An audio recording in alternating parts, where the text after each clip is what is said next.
Hello, something guys and gals. This is Progressive it% here, showing to all of you misogynists how Fury Road is the best movie, showing how capitalist patriarchy hurts men too. whoa. I don't know what happened there. Anyway, let's get back to Fury Road promotes the feminist propaganda because there is a female lead and that women try to act independently from their captors. Ugh, so easy, GJ. Jesus fucking Christ, what's going on? Oh, wait. I think I can explain this. So way back over a year ago, I saw the theatrical trailer for Mad Max Fury Road, being initially interested in the octane action and the extremely, exuberantly vibrant colors of the movie. But unfortunately at the time, I had no prior experience with previous iterations of Mad Max, and my philosophy when it comes to watching movies or TV shows is that I like to watch them chronologically from start to finish. What I didn't realize at the time is that Mad Max, for more or less, is an anthology around the post-apocalyptic wasteland, where Road Warrior and Beyond Thunderdome are not necessarily follow-ups from each other's, but possibly retellings of how Mad Max would cultivate himself in the post-apocalyptic outback of Australia. The only two movies that have a direct-to follow-up is the initial Mad Max and Road Warrior, where the first movie being one that I do not like, but not for ideological purposes, as I'm about to explain here, and Road Warrior, while being an improvement on the post-apocalyptic environment from the first, was still slow and tiresome in its setup. Nevertheless, despite not understanding this concept at the time, I still felt the need to watch all the previous Mad Max movies so that I could understand any possible nods to the previous iterations from Fury Road. And even before I had seen the movie in theaters, there was a huge caveat before going into it. For those who had seen Fury Road before I did, had screamed from the rooftops of one ideology to the other, the feminists claiming that Fury Road is a pro-feminist movie for no other reason because of the inclusion of female slaves empowering their captors and of the female lead Imperator Furiosa, and the MRAs claiming that Fury Road is a feminist propaganda movie for exactly the same reasons. Do you see the connotation here?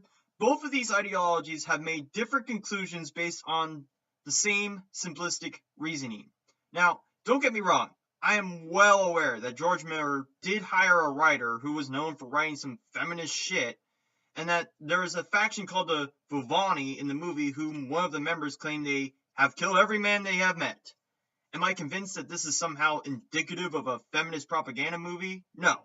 But I'm also not convinced that it has even enough feminist drippings for it to be considered pro-feminist. This is not the same situation as in Ghostbusters, as much as this movie makes me want to pop a vein in my brain, has so bluntly ham-fisted their feminist ideology into the movie without any subtlety to it. Not only that, George Miller had an idea of the plot for this movie way back in 2005, way before this internet entitlement and virtue signaling nonsense came into fruition. And I'm sure that a female sideweed was something that George Miller had in mind. His inclusion of a feminist writer was probably less with his leanings towards feminism and more in mind with a writer who was talented. No fucking surprise. There is, in fact, a way to make something that doesn't necessarily coincide with your ideology. Roald Dahl was an anti-Semite, and yet I can't think of a single moment in any of his well-acclaimed works, the likes of Charlie and the Chocolate Factory and James and the Giant Peach, that shows any kind of anti-Jewish sentiment. But what does this have to do with the perception of Fury Road as being this or that? It's this incessant desire for ideologues to try to ham in on how this media or this piece of literature is somehow a part of their cult group, regardless if the media in question even makes its ties with said group apparent. It's a false dichotomy of things on principle having some kind of inherent purpose and not just there by creative consent that makes things that I would normally enjoy impossible to without making sure it wasn't ideologically motivated. To do this, I'm going to do a faux superficial scribblings on sexism episode, going at two different articles with two completely different viewpoints on this movie. The first being the New York Post's Why Mad Max Fury Road is the Feminist Picture of the Year, and Return of Kings, Why You Should Not Go See Mad Max Feminist Road. I chose these two because the first article in question mentions the following article as an example of the sexist misogyny of the internet when it comes to feminism, but that's an aside for the sake of misinterpreting the movie. The feminist revolution movie of the year is here, only not in the place you'd expect it. Mad Max Fury Road. The title character is actually a secondary figure in the movie, which is not really about the wanderings of post-apocalyptic tough guy Max Rokitansky, Tom Hardy. It's really the story of a feminist revolt led by Imperator Furiosa, Charlize Theron, who works as a top lieutenant to Warlord and Mordon Joe, Hugh Keys Byrne, a raging nutjob being held together with plastic shields and who has air hoses coming out of his skull mask, which is accessorized with horse teeth. Notice how the writer just throws in the feminist revolt as the means of action for Imperator Furiosa to do what she is doing. Furiosa is trying to return to her faction in the Greens that they held way back then, and her including Imperator Joe's slaves was less to do with the fact that they were women and more to do with the fact that they wanted freedom from their oppressor. You could say that this is a means of promoting feminism, but I would be as supportive of this action if a man did it as much as a woman, because slavery of any person for any reason should be wrong. Furiosa has been set out on a run to load up her tanker truck with gasoline, but instead she has filled the hold with stolen property in Mordon Joe's harem. These sister wives, clad in diaphanous white, represent the sole connection to civilized life before nuclear apocalypse left everything a barren wasteland. And so does Max Rokitansky, which the writer conveniently ignores, but nevertheless, the wives of Mordon Joe are kept there because they are genetically pure, so to speak, and Mordon Joe, being as disabled as he is including his huge mob of war boys, is attempting to make a pure race of beings that are far beyond the multiple cancers that the war boys have contracted. On the surface level, you could say that this is a good thing, but the means for him to do so is to essentially entrap these women to his will with no freedom to choose their own destiny as they wish. The one thing that brings all villains together is that they believe the ends justify the means to do so. Them being draped in white is probably more to show how pure they are and not that they were once part of a more civilized world. The women leaving behind graffiti reading, "We are not things," and "Who killed the world?" Answer, men obviously, run off hoping to restart a normal life in the verdant, distant world Furiosa remembers from childhood. More subtle shuffling of feminist viewpoints where it need not apply. Everyone has a hand in the destruction of humanity, NYP. The fact that Mordon Joe's try to conduct his vestiges of society in a patriarchal manner is irrelevant to the point that everyone has their own means to survive. The Vulvani, of which you'll talk about later, that Furiosa is vying to reach, make their means by pretending to be damsels in distress in order to subdue someone before killing them for their supplies. Equally as reprehensible, but when it comes to the circumstance of post-apocalyptia, some things are going to have to be justified for survival. Along the way, they angrily pry off their sawtooth-lying chastity belts. Later, they run into a motorcycle gang/feminist collective called, somewhat suggestively, the Vulvani, and shoot it out with Joe's troops, the War Boys, in a touch that shows an appreciation for a feminine quality of guarding and advancing life amid so much death. One of the Vulvani has a secret keepsake box. It's full of seeds, full of the future, which is symbolism for life and sustenance in a world full of destruction. And while yes, a lot of feminists and MRAs point to the Vulvani as the single evidence for their collective ideology, we have no real idea why the Vulvani act as they do, and I figured that they conduct themselves in this manner for no other reason but having gone insane. The world has gone mad, as Max would say in several iterations of the series. Feminists, such as my colleague Sarah Stewart, complain that Avengers Age of Ultron was sexist. Often you hear women complain that there should be more female superheroes and that they should kick as much hiney as the boys do. Okay, but there were female superheroes in Age of Ultron. The only reason feminists complain that Age of Ultron was sexist was because Joss Whedon dared to make the character of Black Widow have a character flaw and a love interest with Bruce Banner, which the latter is strange to me since they never established this prior, but nevertheless, feminists don't seem to understand that female characters can't be Mary Sues if people want to give a shit about them. This is a bit reductive. Fury Road actually goes a step beyond that and explains It expands some thought on what the actual place of women might be in the world it imagines. After the apocalypse, what then? Well, anywhere apparently. How do you suppose Imperator Furiosa became a lieutenant of the Moron Joe? It wasn't because of her dashing good looks, even if she is played by Charlize Theron. It was because she wasn't one to be fucked with. It wasn't like every fucking woman was inclined to be a goddamn sex slave for a Moron Joe. There were women who were used as milking machines, and quite a few wanderers that Joe selfishly gives water every now and then were women as well. The point of Fury Road has nothing to do with women's place in society and more to do with who will people look up to when all manner of civility comes crashing down. And people who have principles and who have the power are the ones people look up to. As war boys dream of being granted passage to Valhalla single-handedly by Moron Joe himself.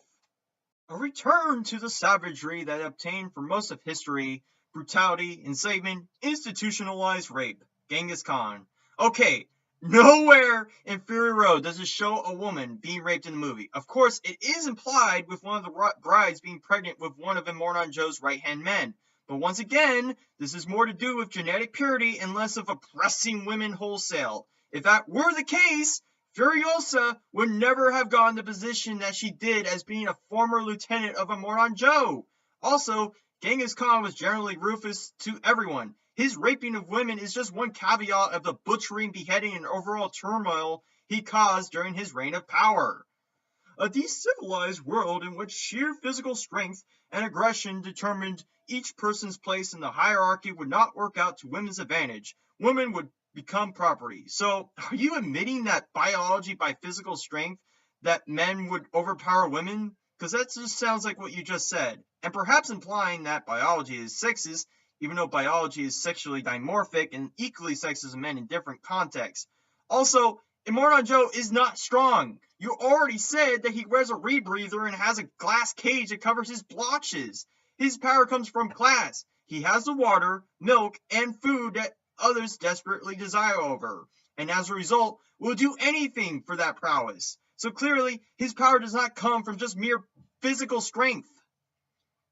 In a Marvel film, though, the wise solution would be to go all Black Widow on their captors, or at least for Furiosa to simply bust in and shoot up the place. Yeah, but that would be stupid because it would be Furiosa and 6 or 5 wives against an entire army.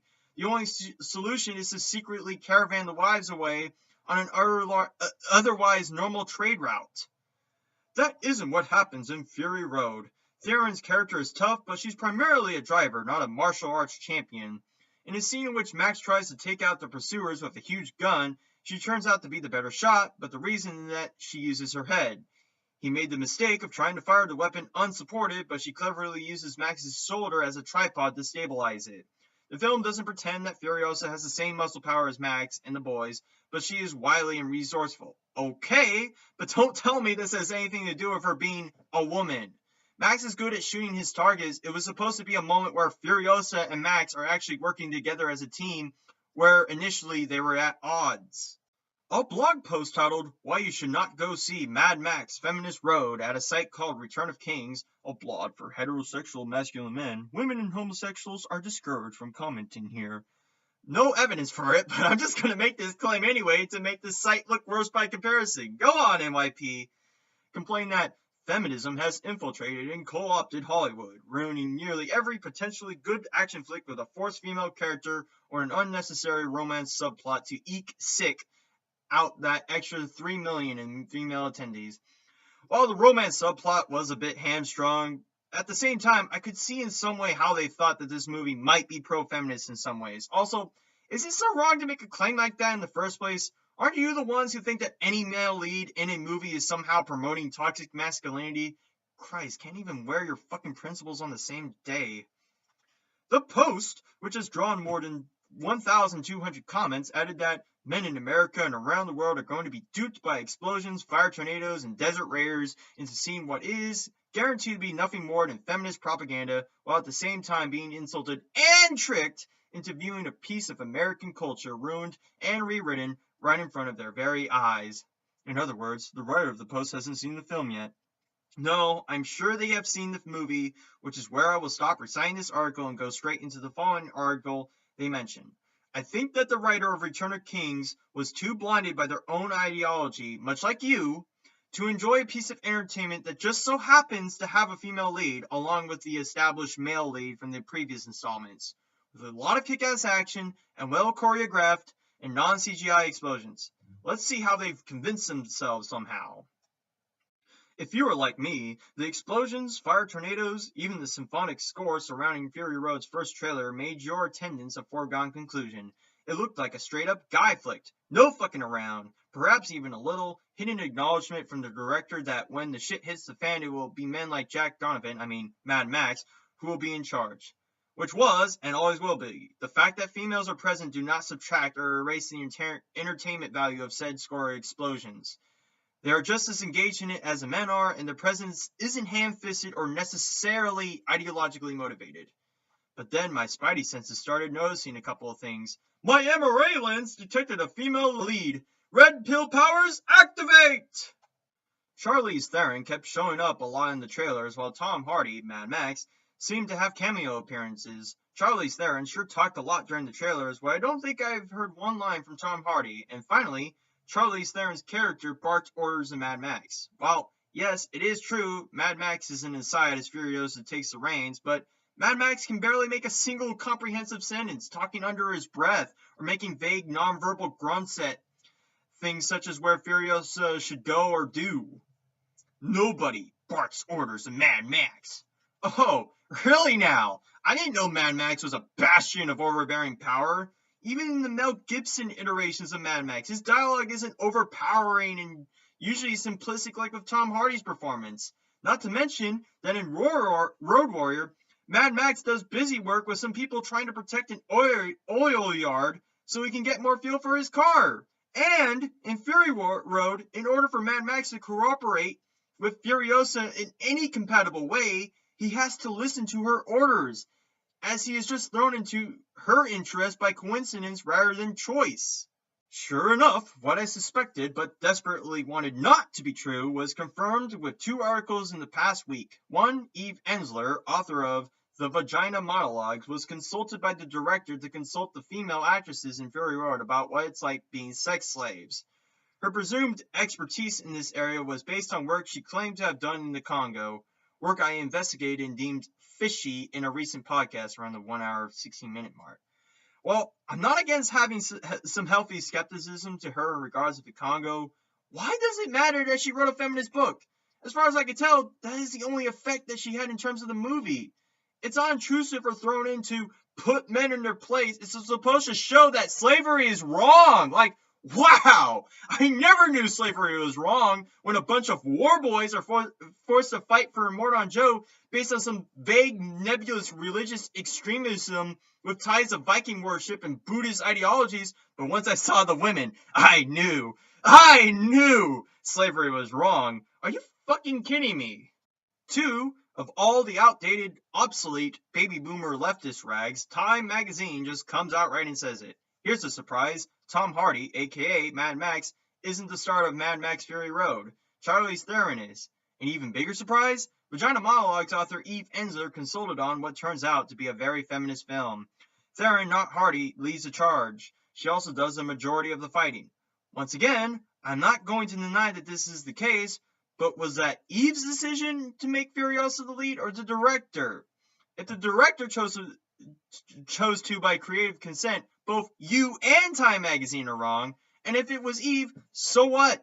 Furiosa doesn't throw some bullshit feminist buzzwords like objectification and patriarchy where it need not apply, and her inclusion is natural and wholehearted rather than intrusive like in the current year Ghostbusters. Alas, I was forced to accept reality. Fury Road was not going to be a movie made for men. It was going to be a feminist piece of propaganda posing as a guy flick, and like 1886 The Order, I would be let down and would have to pin my hopes on something else. Because of this, you are completely unable to enjoy the pulse-pounding action, narrative heft, or likability of Furiosa and Mad Max because of some feminist inclusion into the mix. There is a fucking guy who plays a guitar that has a flamethrower attached who only serves to boost the morale of the war boys. Are you seriously going to tell me that that doesn't serve a lot of the interests that men have? The real issue is not whether feminism has infiltrated and co-opted Hollywood, ruining nearly every potentially good action flick with a forced female character or an unnecessary romance subplot to eke out that extra 3 million in female attendees. You have yet to demonstrate that the female lead was forced in. Again, George Miller had an idea for a fourth Mad Max movie in 2005, and that he probably had a female lead in mind. Eve Ensler, as you said, only consulted the female actresses about sex slavery in the Congo so that they could play in character as a sex slave. There's enough plausible deniability for me not to assume that Furiosa was a forced female lead because there's simply not enough evidence for her to be a forced shoo-in. Also, you have also not demonstrated how this slight feminist intrusion on the movie somehow ruins everything else about the movie, except for how you felt that it ruined it for you. The onus is on you, buddy. I still had a ride with this movie despite all the feminist drippings in the movie, which are at worst there and at best subtle. And the real issue is not whether Hollywood has the audacity to remove the namesake of a movie franchise called Mad Freaking Max and replace it with an impossible female character in an effort to kowtow to feminism. How is Furiosa's inclusion in the Mad Max impossible? During the final scene in Road Warrior, Mad Max leads a war rig similar to Fury Road with a female riding on top attempting to defend the caravan. Do you think that inclusion of her was impossible just because she's a female? She must have been thrown in to satisfy a feminist ego. Something tells me you have conflated impossible with preferential. It has. Stop the presses, folks. This guy has all the solutions to all cinema. Don't include any woman, or else some guy is going to assume that they were included for ideological purposes. Full stop. It's whether men in America and around the world are going to be duped by explosions, fire tornadoes, and desert raiders into seeing what is guaranteed to be nothing more than feminist propaganda, while at the same time being insulted and tricked into viewing a piece of American culture ruined and rewritten right in front of their very eyes. How in all fucks is this movie feminist propaganda? Is the idea that sex slavery is wrong no matter who it's being done to and who is doing it somehow feminist propaganda? Is the mere principle of women being in a fighty role somehow feminist propaganda? And clearly, a lot of men in America have been fooled into not associating how they're going to like a movie based on their fucking ideological lens, apparently. The truth is, I'm angry about the extent Hollywood and the director of Fury Road went to trick me and other men into seeing this movie. Everything visually looks amazing. It looks like that action guy flick we've desperately been waiting for, where it is one man with principles standing against many with none. Which it does provide, so what is your point again? It wasn't like the movie outright false advertised that shit. But let us be clear. This is the vehicle by which they are guaranteed to force a lecture on feminism down your throat. This is the Trojan horse feminists and Hollywood leftists will use to vainly insist on the trope women are equal to men in all things, including physique, strength, and logic. And this is the subterfuge they will use to blur the lines between masculinity and femininity, further ruining women for men and men for women. Well, apparently, the previous article that mentions you actually said that men and women are physically different to each other. Also, everyone is not created equal, but everyone should be treated as equals based on merit and actions. And while this is a relevant point to make, considering the date this article was released, Ghostbusters was the vehicle to push feminism down our throats, not Fury Road. That's how you absolutely fist a franchise to dust and come out with shit all over it for the sake of an ideological narrative. The feminism that is in Fury Road for the last fucking time is not intrusive in any way to the enjoyment of the movie. And it shouldn't be, because it's not even there. The Vulvani are just a weird faction that chooses to act that way for no other reason. It's like slavery is wrong. No big fucking surprise. So do yourself and all men across the world a favor. Not only refuse to see the movie, but spread the word to as many men as possible. Not all of them have the keen eye we do here at Rock. Please spread the good word around. We are the only ones who have the lens to perceive the wolf in sheep's clothing. And most will be taken in by fire tornadoes and explosions. Because if they sheepishly attend and Fury Road is a blockbuster, then you, me, and all the other men, and real women, in the world will never be able to see a real action movie ever again that doesn't contain some damn political lecture or moray about feminism, SJWing, and socialism. Actually, you are wrong. I watched Hardcore Henry a few months back, a action movie with no political lecture about feminism. Civil War, no political lecture about feminism. Fucking Mechanic Resurrection, an action movie with, wait for it, no lecture on feminism. Talk about fucking fear-mongering. That, and you can expect Hollywood to further condition young women to be like Imperator Furiosa, not Sophia Loren. In the meantime, if you want to watch a real action flick, I recommend watching Kelly's Heroes instead. I don't know who Sophia Loren is, and I never watched Kelly's Heroes, but nevertheless, this is the opposite side of the pendulum that this ideology swings on, using the same tactics for different ends. Fear-mongering, spurious accusation, horrible tangential conclusions based on thin air. The MRAs are just as guilty of doing this as feminists are. It doesn't matter who is doing it. If somebody is trying to validate their ideology, they will use these tactics. And I'll guarantee you, if the MRAs were the ones controlling the establishment, they will use the same tactics that feminists are currently using. This ideological nonsense that people have pulled out of their asses when in regards to Fury Road is fucking ridiculous. Because Furiosa is a female lead, and that there's some female slaves who overthrow their captors, that somehow is trying to make some kind of political message, and not to show that tyrannies are bad no matter who is doing it, or just a backdrop of the environment in the world of Mad Max.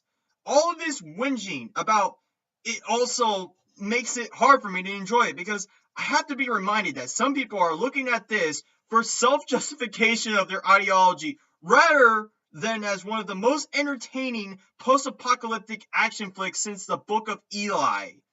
Here's an idea for the feminists and MRAs. Make sure there's actually a tenable amount of proof to something to be led ideologically, like Ghostbusters' current year or otherwise, before you start making assertions that this piece of media is somehow implicitly in support of something when it doesn't. That is all. This false dichotomy in Fury Road has been on my mind ever since this bullshit came out.